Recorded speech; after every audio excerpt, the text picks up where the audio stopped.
Alors c'est parti, maintenant que vous avez tout téléchargé et que vous possédez donc le bac à sable, eh bien on va pouvoir attaquer notre première leçon. Donc à chaque fois, voilà, il y a les boutons ici qui correspondent aux leçons. On descend un petit peu, je vous ai mis un commentaire à chaque fois début de la leçon. Ok. Donc en général, je vous ai tout englobé ici où vous allez voir column. Vous inquiétez pas, on va voir tout ça dans la partie grille. Pour l'instant, sachez juste que c'est pour faire de la disposition ici pour que ce soit bien disposé, voilà, avec une petite marge et que ce soit sympa à regarder tout simplement. D'ailleurs ici, je devrais peut-être grossir un petit peu. On va mettre à 125 ici, à mon avis, vous y verrez peut-être un petit peu mieux.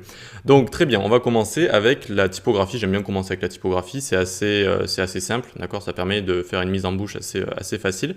Et donc on va pouvoir utiliser des classes, évidemment, ça fonctionne avec un système de classes qui donne des propriétés CSS pour styliser tout ça. Donc on a d'abord les titres. Pour chaque titre, on peut lui donner la classe title. Et title, ça va déjà le transformer en titre, comme ça. Donc qu'est-ce que ça donne? À chaque fois que vous posez une question, je vous invite à faire clic droit sur l'élément où vous posez la question de ce que ça donne. Vous faites inspecter, comme ça. Hop, ça va vous ouvrir la console. Alors moi, je l'avais mis en mode ouvrir à côté. Alors attendez, ça va vous l'ouvrir en bas, normalement, ici. Hop, ça va vous ouvrir une console. Néanmoins, ici, elle est un peu trop petite. Enfin, peut-être que quand vous serez un petit peu plus professionnel, vous arriverez à la lire facilement.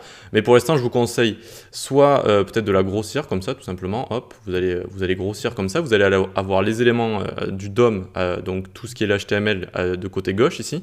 Et là, vous allez avoir tout ce qui est propriété CSS. Et vous voyez donc que l'élément qu'on vient d'inspecter, il nous montre la classe title ici et tout ce que ça donne. D'accord? Ça nous donne une couleur un peu sombre comme ça.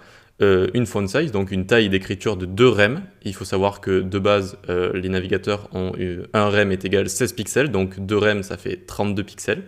Ensuite, font weight c'est le gras, on lui met 600 de gras, et line 8 de 1,125. D'accord? Donc très facilement, vous pouvez voir que font ces classes finalement, d'accord? Donc vous ne prenez pas la tête, hein. À chaque fois vous allez voir directement, vous faites clic droit inspecter, vous pouvez aussi appuyer sur F12 ici.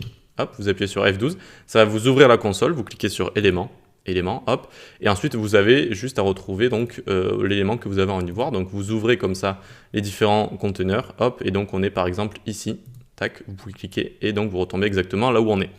Il y a d'autres méthodes pour y voir un petit peu plus clair. Vous pouvez cliquer sur ces 3 boutons ici. Donc vous pouvez les mettre, par exemple, mettre la console à droite ici, si vous êtes en grand écran, comme ça peut être assez agréable. Ensuite, vous pouvez aussi cliquer ici, donc vous pouvez la mettre à gauche. Donc ça, je le fais jamais. J'aime pas trop la mettre à gauche, je préfère la mettre à droite. Et ce que je fais aussi souvent, quand mes yeux commencent à piquer, vous cliquez ici, là, hop, et ça va vous ouvrir une console, donc une sorte de seconde page comme ça. Vous allez avoir une grande console et c'est assez agréable, notamment si vous avez 2 écrans. Bon, si vous avez un écran, ça fonctionne également. Mais là, voilà, vous avez vraiment toute la place. Et n'oubliez pas aussi que vous pouvez zoomer sur la console comme ça. Et donc pour mieux y voir. Donc là, je viens de me rendre compte que si je zoome, ça zoome derrière aussi, j'ai l'impression. Ouais. Alors attendez. Pour pas que ça zoome derrière, hein, vous pouvez aussi juste zoomer dans la console comme ça, et ça va juste zoomer dans la console, d'accord? Parce que c'est vrai que c'est écrit en assez petit, et donc ça peut être assez dur à voir tout simplement. Donc là, je vais la laisser comme ça en fenêtré, hein, d'accord? Ça s'appelle en fenêtré comme ça la console, et donc à chaque fois qu'on en aura besoin, eh bien, elle va pouvoir sortir ici. Là, je peux la réduire, et regardez, à chaque fois que je vais appuyer sur F12, quand j'ai cliqué sur la page à côté, tac, elle va revenir, d'accord? Donc à chaque fois que je vais inspecter un élément, hop, clic droit, inspecter, et bien, hop, ça va directement revenir ici, ce qui est assez pratique, je pense, pour la formation. Ok, allez hop, donc c'est parti. On a vu que cette classe titre, du coup, eh bien, elle va nous donner une couleur sombre, une taille et un peu de gras, d'accord? Donc, on va pouvoir donner title ici à tous nos titres, d'accord? Vu qu'on a des titres, on a des titres de premier à 6 niveaux, d'accord? De niveau 1 à niveau 6. Et donc, on peut cliquer comme ça quand on est sur VS Code, on clique et on appuie sur Alt et on clique comme ça. Donc Alt de gauche, hein. Et ensuite on va pouvoir CTRL V et donc coller tout ça. Et donc on a bien tous nos titres ici, mais pour l'instant ils ont la même taille. Donc ensuite pour leur donner leur taille H1, H2, etc., vous allez faire is1, et ensuite donc hop, ça va lui le grossir, d'accord, ça va accentuer ses traits. Donc is1 c'est le plus gros, hein, c'est H1. Et ensuite donc on va pouvoir le mettre partout, donc on clique comme ça, hop, comme on vient de voir, avec Alt, la touche enfoncée, on fait espace. On colle, et à chaque fois, donc, on va pouvoir mettre 1, 2, 3, 4 pour tous les titres. 5 et 6, d'accord? Et donc, on va voir les titres de différents niveaux, tout simplement. Voilà, donc c'est pas plus dur que ça, on donne title, et ensuite, si on veut régler la taille, on fait is de 1 à 6, d'accord? Je vous l'ai écrit au-dessus. Et donc, un rem, ça fait référence à la taille de base qui est sur les navigateurs, qui est de 16 pixels de base. Et donc, voilà, c'est noté en rem, hein, donc comme on avait fait, clic droit inspecter, hop. Et on voit que title ici, donc par exemple is1, ça lui fait 3 rem, d'accord? Donc ça fait 3 fois 16 pixels. Ok? Donc c'est parti, je ne vais pas venir en détail sur REM, je vous l'expliquerai plus vers la fin de la leçon, la formation, d'accord? C'est pour avoir une écriture plus modulable et aussi pour mieux respecter l'accessibilité avec les personnes malvoyantes notamment, d'accord? Qui souhaitent grossir leur site, etc. Ça aide beaucoup quand on code avec REM ici. Donc on reviendra dessus en fin de formation, je n'ai pas envie de vous embrouiller ici. Donc ensuite, les titres, on a aussi les sous-titres. Donc juste en dessous ici, regardez, on a les sous-titres qui est écrit ici, donc avec un H4.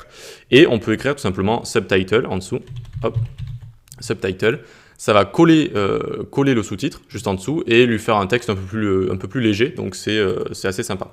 Ensuite donc, on peut également ici, donc on va remettre un titre, par exemple title, juste title, on va lui mettre, et en dessous juste subtitle.